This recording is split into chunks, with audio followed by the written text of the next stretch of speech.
Hi lovelies, and welcome to my channel, and welcome back. If you're returning, then my name is Candy, and today this might give you a clue what's in front of me.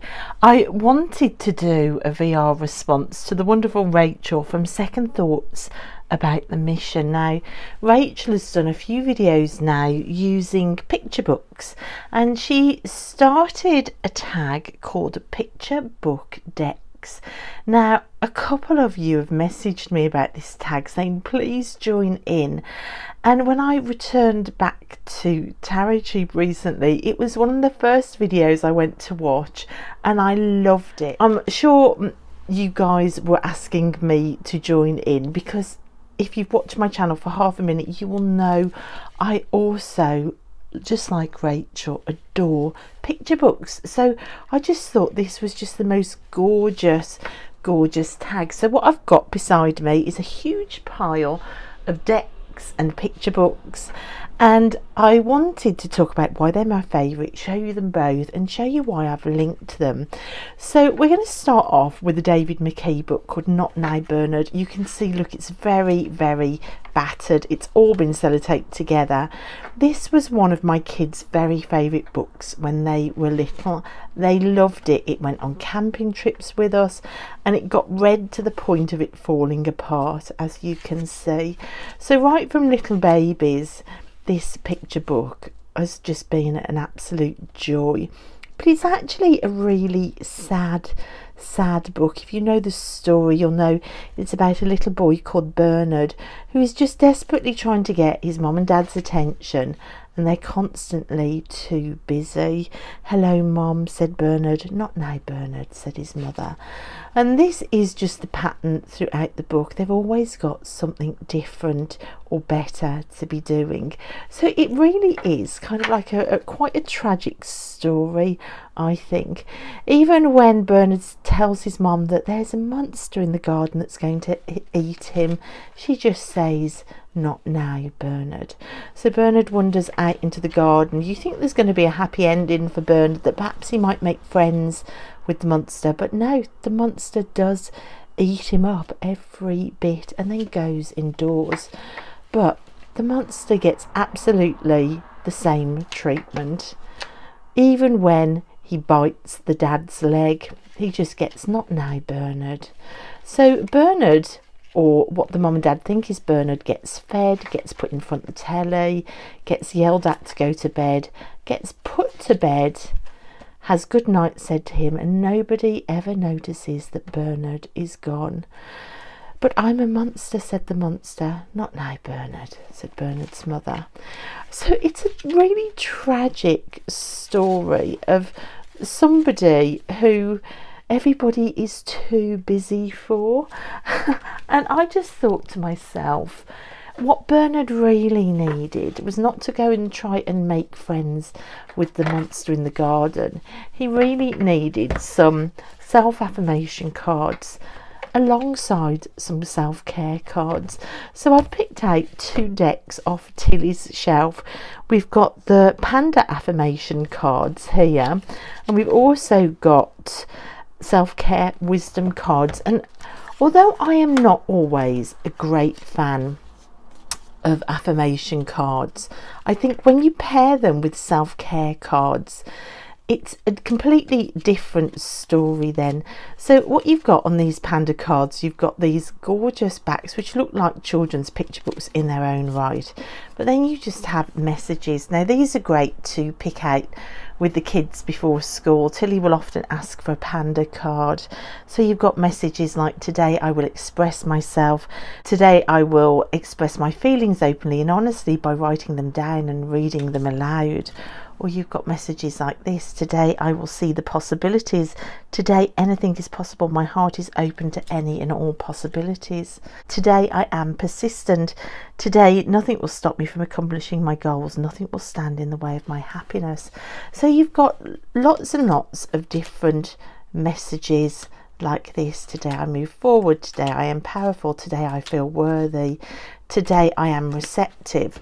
I think those paired with some self-care cards can actually be really powerful. These as well, these cards almost look like picture books in their own right. I think that the images on these cards are just really, really lovely. It does look like it is absolutely straight out of a kid's storybook. Look, that could be a kid's storybook. And then you get messages on the backs of these cards. So love people, love them with all your heart. Just be sure to love yourself first. That would have been amazing with for Bernard to hear, like, love yourself first. That might have made him speak up. Today I am glowing. Today I have huge amounts of energy and focus to take on any challenge. Could have egged him up for the challenge of confronting his mum and dad. Or like, move. It says a long walk is good for the soul. Get outside and allow Mother Nature to lift your spirits.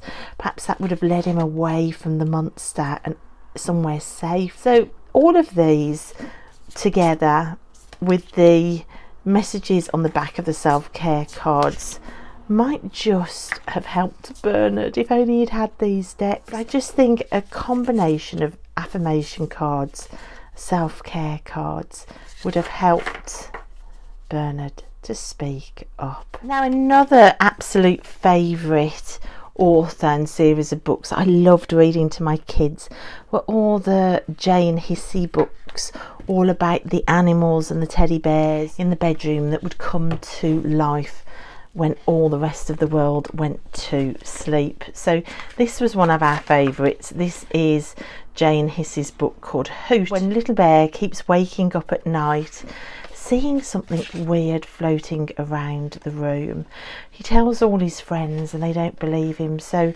eventually old bear goes to get the torch to investigate, and while the toys are making shadow puppets, something swoops down and scares them all. But it's actually a toy owl that's made his home on top of the bookcase. But he's not very comfy. He's been stealing all the old socks to try and make a nest, and he's just not comfy at all, and that's why he keeps swooping down at night to try and find the old socks.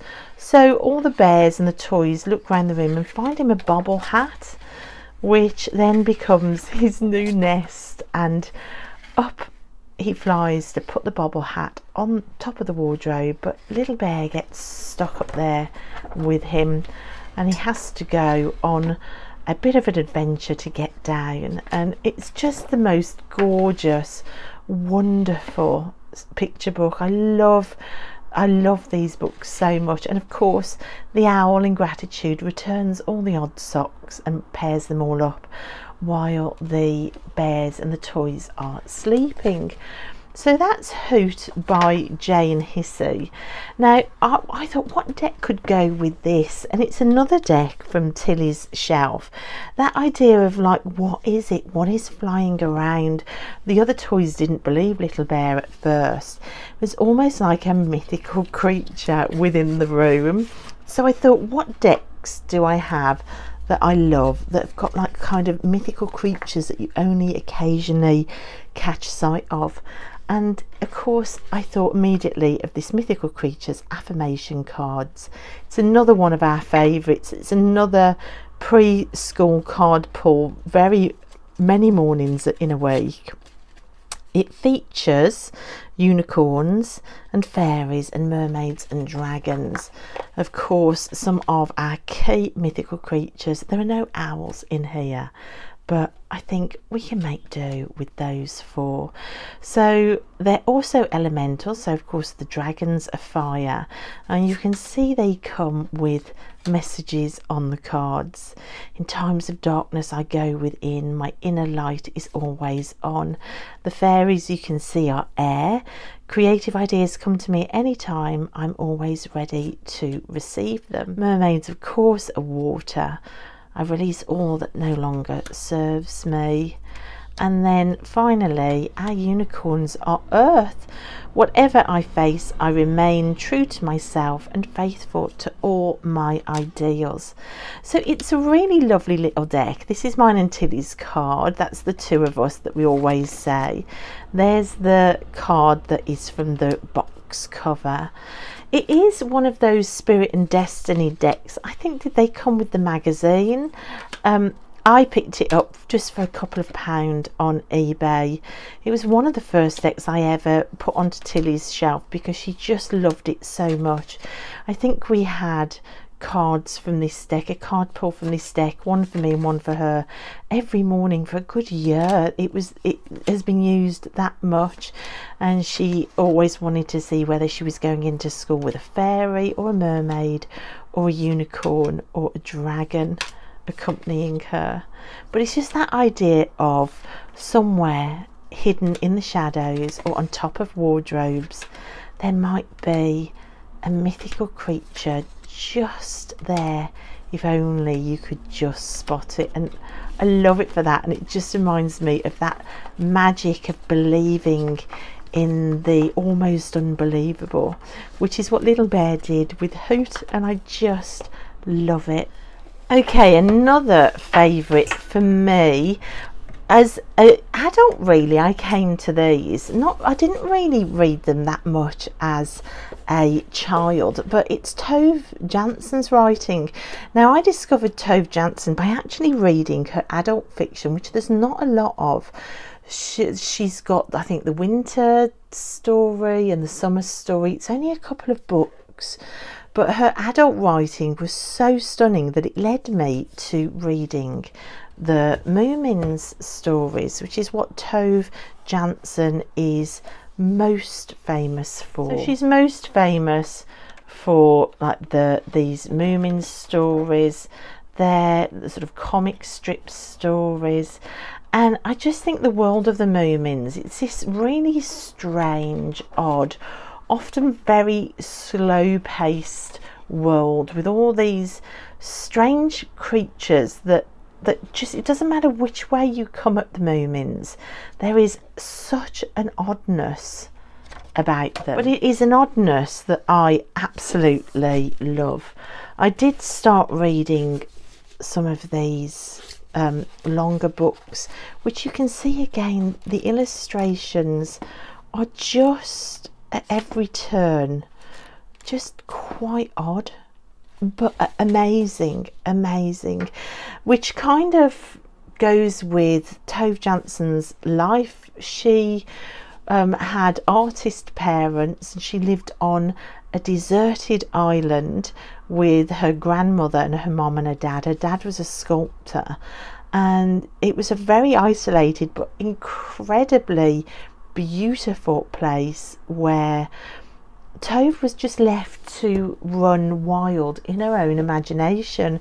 And when I think about the oddness of the creatures and it doesn't matter which way you come at it, this is strange, I am led every time to this deck, the Carnival at the End of the World, which I think can be kind of classic sort of Moomin territory. I mean, if this figure in this card isn't something that you would expect to see in a Moomin story, then, you know, I don't know what other children's storybook you would be expected to see it. They're just like odd characters that I can imagine appearing on one of the pages, like a strange character wandering into the world of the Moomins. Just, yeah, it's this deck all the way. Totally Moomin world, I think. And also there's a lot of sort of strange detail around these characters too. And if you read Tove Jansson's adult stories, her sentences are so poetic. She writes in a style that is incredibly poetic, incredibly beautiful. It does take a while to read because there's so much to soak up, and I think it's the same with these characters. You know, there's just so much to take in to try and decipher who and what these characters are, and it's like that with her writing. It's the type of writing that leaves you clutching your breast at every turn because of the beauty of it. But for me, I think this deck just, yeah, it fits.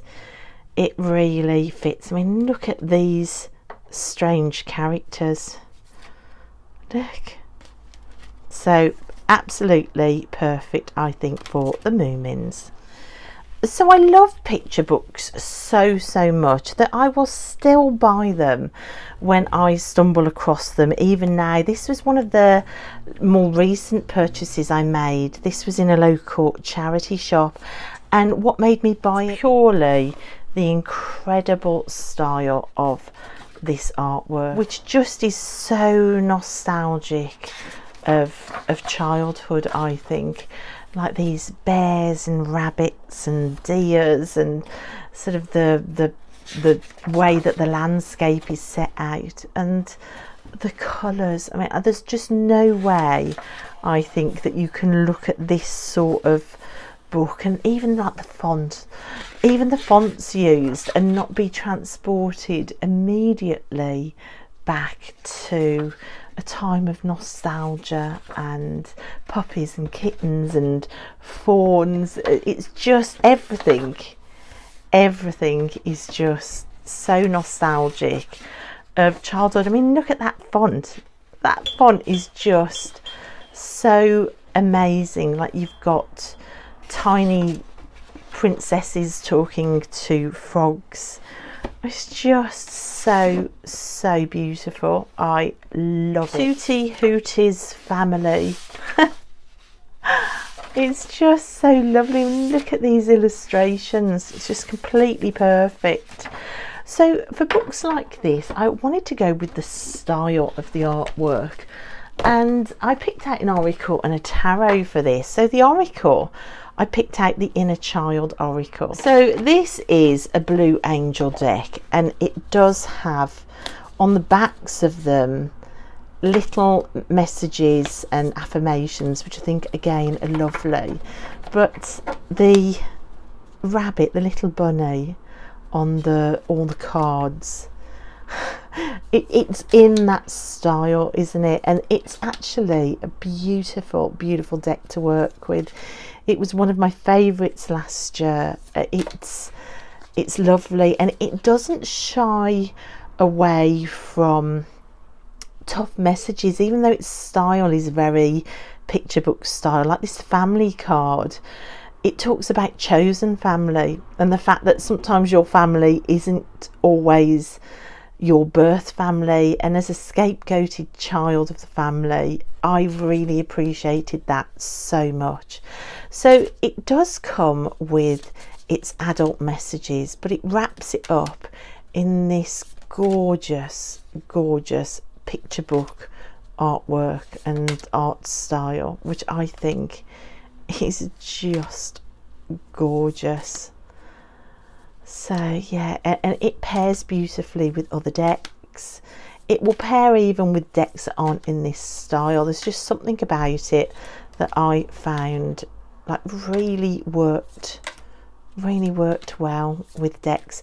One of the decks it will pair with and work nicely with is the other deck I chose to share. Now this is the Animal Wisdom Tarot published by Seiko Books. There it is down there, and again this is very much in a kind of picture book style of like drawn animals. Like you've got even there, like we saw in the picture book, a tiny figure with an animal, just like there was the tiny figure talking to the frogs in the picture book.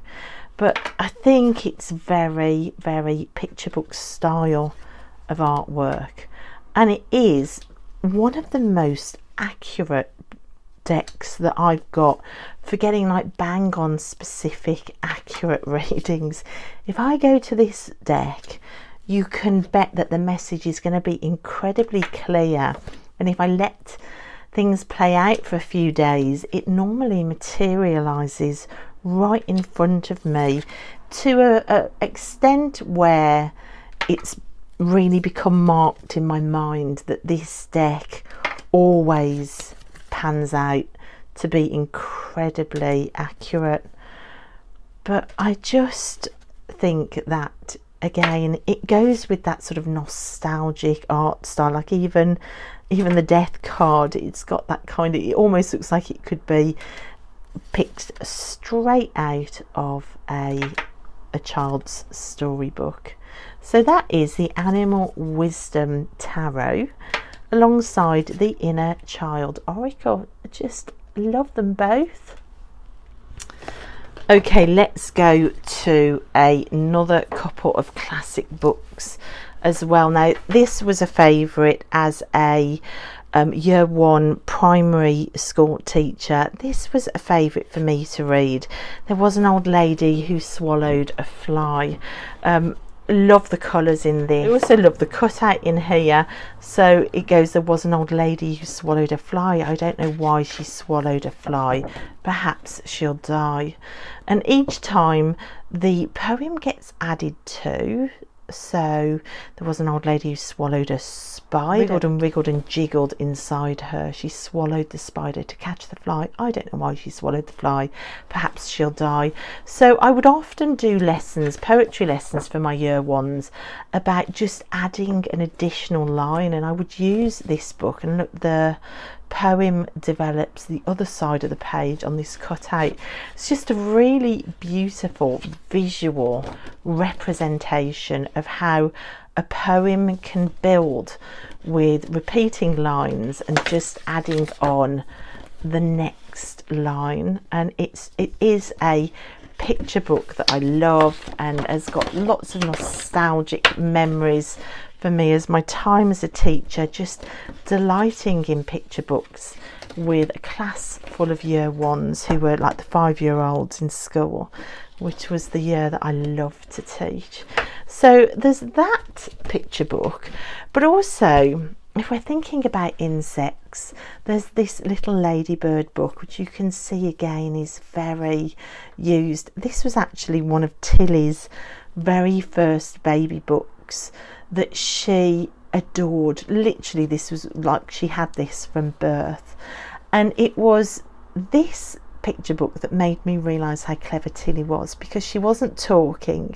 When we realised that she wasn't talking, we began to learn sign with her, and one night reading this book to her, she pointed to an animal. Where is it? She pointed to an animal and she made up a sign because she didn't know the sign yet. She used to sign along right as a baby with the books I read, and she pointed to this, and I didn't know the sign for owl at that time. She didn't know it, so she pretended to bump herself on the head and make a crying face, and I realised she was trying to invent a sign for ow, owl, owl, ow. And I just thought, oh my gosh, it then made me realise just how brilliant Tilly is, and I just love this book. It was such a moment, and it was just such a moment. So we've got an old lady swallowing flies and different insects, and we've got this little ladybird book as well. So although the artwork of this isn't very picture book style, I thought thematically I wanted to show you one of my newest decks, the Bug Tarot, which I got in a deck swap from the lovely Sandra, which is another video that I'm intending to do to show you the deck swap. So this is very different in style to any idea of picture books, and at first I loved the majors, and I'd seen the majors. The majors are all like these incredible insect pictures. But when I saw the minors and realised they were more pippish, I thought, am I sure about this deck still? And then I did some readings with it, guys, and I just thought it was unbelievable. So I've just actually recently reordered this to go through it. So you can see the cups are mushrooms. This is the card that changed my mind, the 5 of cups, which are like mushrooms. This completely changed my mind about the deck and made me realize that no, this is not lazy pips. These are really clever pips and I love them. And yeah, I just thought that after reading with this deck that it was just such a clever deck. So because those picture books were all full of insects, I just thought, well, let's bring this one out to play. You can see the artwork in it is brilliant. I love the quality of the deck, and as long as you can get past working with insects and be happy to read into pips, then it is such a great deck to work with, and I'm just really thrilled to have it in my collection. So you've got mushrooms, you've got bones, and you've got, is it flowers? And then you've got these twigs in another suit, and then you've got different flowers as well for another suit. And it is amazing. It's such an unusual deck, I think, just like that cutout book with the old lady who swallowed a fly is unusual. I think this is equally unusual, but in deck language, and I love it. So that's the Bug Tarot to go along with the 2 insect picture books. And then we've got the classic, The Owl and the Pussycat.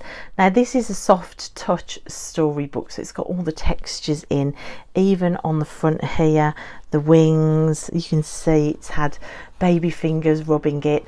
Again, this was one of Tilly's very first books, and one that I would read to her nightly, where she sat and she rubbed all these parts of the pictures that have got this lovely soft sort of embossing on. So The Owl and the Pussycat is such a classic story. It's a story of love where they get into a boat and sail across the sea to get married and to find a place where they can live happily ever after in their love. They don't take much with them, they don't need much. It's a real story of the power of love. It's got everything in there. It's got friendship, it's got foreign lands, it's got these amazing landscapes, it's got giant butterflies, and the sun's always shining. And of course it even has a piggy wig with a ring at the end of its nose. And it's just a gorgeous picture book. And eventually, of course, they're married by the turkey who lives on the hill, and they all dine together on mince and slices of quince. Hand in hand on the edge of the sand, they danced by the light of the moon, which is also fluffy. So it has a real lovely storybook, happy ending, but it's a story of being brave and travelling towards your dreams. And I knew I wanted to include this picture book because it is so special. It's got so many special memories, but I didn't know which deck to use, and I'll show you the selection that I pulled out. So this might seem like a wild selection. It's actually called the Radiant Wilds Tarot, but this just made me think of that heat of passion of the Owl and the Pussycat. Like, they're willing to do anything to go and get married, to sail in a little boat across a vast ocean with hardly anything with them, just like a few things that they rolled up and a little bit of money, and it just felt like passion had got them completely and utterly in its grasp, like anything for their love and to be married. And when I think about that sort of heat of passion and that true love story where nothing else matters, I think of kind of this sort of landscape, like the heat of the desert. So that's why I thought about this one.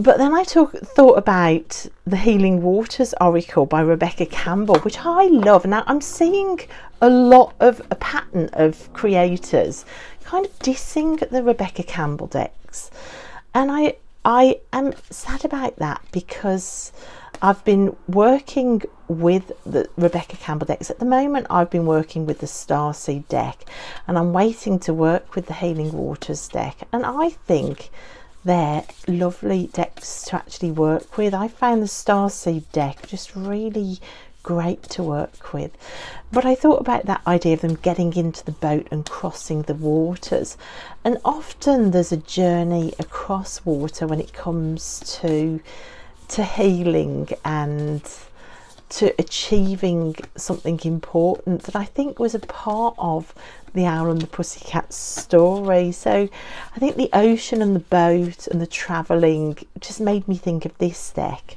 But I think finally my final deck is the key one that I decided would be a really good match for the Owl and the Pussycat, not just because of its theme but also its art style, and that's the Sacred Traveller Oracle cards by Denise Linn. Now this is a Hay House deck, and I think when I heard the title of this tag, that idea of picture book decks, then this was one that obviously jumped to mind, because these cards just look like a literally like they've been cut straight out of a children's picture book, and because of that I think it has such a beautiful charm to it. So there's sort of a nostalgic style to this artwork, the colours as well, and how like smoothed out the imagery is. I mean, look at that. That looks like it's straight out of Arabian Nights, doesn't it? As does this one. So I just think it's really a great one. And here we've got boats on the water, perfect for the sacred travellers of the Owl and the Pussycat, travelling across the ocean in the name of love. So this is a deck, I've not used it an awful lot, but when I have used it, I've loved it. I think it's one where I do want to leave it out for longer and just see what happens the more that I use it. I mean, look at this. That's such a pretty card. And that's what it is. I think it's a beautiful and pretty deck. I just think it's a great one. So for the Owl and the Pussycat, I really wanted to eventually land on the Sacred Travellers Oracle as the deck that I wanted to pull out. Okay, let's talk about The Rabbit's Wedding by Garth Williams. So this is a book that was given to me as a wedding present. Look, with love and best wishes on your special day, the 29th of May 2005, which was my wedding day. So I said I used to be a year one teacher, and one day I'd got a supply teacher in whose book this initially was. I was doing some training, and then I got back right at the end of the day and walked into the class just as she was doing the final story for my kids. So I sat at the back of the class and I listened to the story along with the kids, and it was literally just a couple of months before my wedding, and the children had all been doing kind of wedding theme stuff because their teacher was about to get married, and so my friend had brought in this book to read to them, and it was so beautiful about these two rabbit friends that realised that they just were sad when they didn't see each other, and they slowly dawned on them that they didn't want to be apart from each other, and eventually they admitted it to each other, and they both realised that they loved each other and they wanted to get married, which is what they did.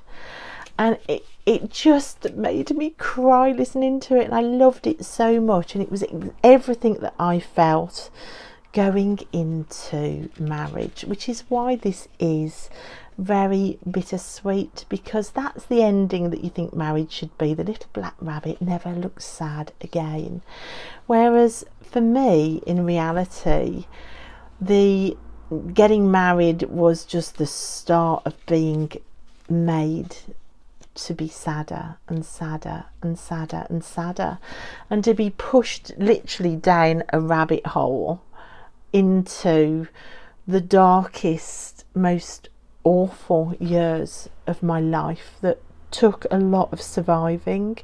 So it's a fairy tale for me that turned into this strange journey into a world of absolute confusion where things should have been wonderful, and they were just this confusing world that I couldn't make sense of until I was through and out.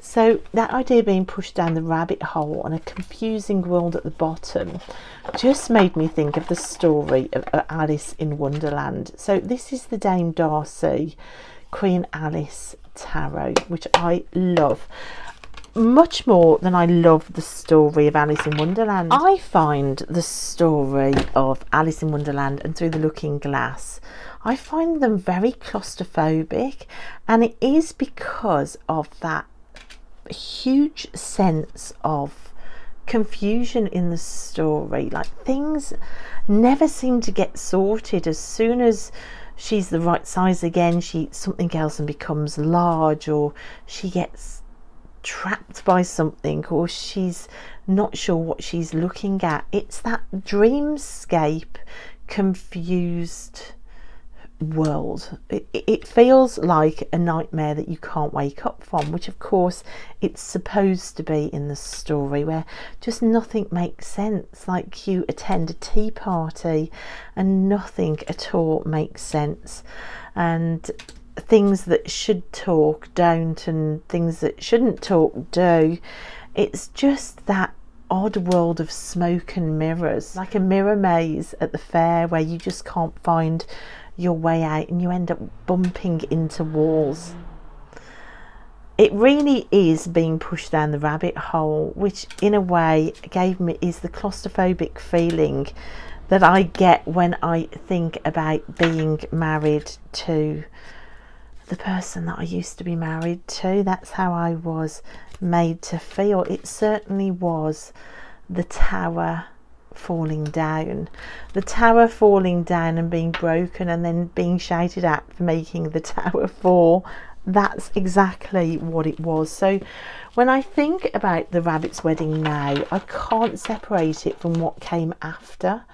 So I picked the Dame Darcy's Queen Alice deck, but then I also want to share this new deck to me, which was a unicorn deck, and that's the Tapestry Tarot deck, because again this has that kind of strange feeling that it should be really pretty, kind of it's textile art, it's sort of plique dolls, so there's textile art, there's dolls in there. This should be a deck of images that are really sweet and fun and all the things that I love, that might link to childhood. And yet there's something so odd about this deck. It almost feels like confusion and gaslighting and that feeling of like a claustrophobic world that you cannot get out of. It almost feels like that feeling when you're a kid and you got trapped in your blankets in bed and you couldn't find a way out. It's a world that feels like it could be suffocating, like that moment as a kid. And although these should be like toy-like or doll-like, there is something incredibly strange and odd about the figures in these cards. They're anything but toy-like, and it's that same world, and it's the same feeling that I get when I look at the Rabbit's Wedding book. It should be such a beautiful memory that panned out so beautifully, and yet it was so laced with confusion and fog and poison that there is no way I can look at it the same anymore. For that reason, I love this deck. There is so much work that I want to do with this deck, but it is an odd one, just like the story of Alice falling down the rabbit hole. I mean, look at these cards. Wow, I do love it.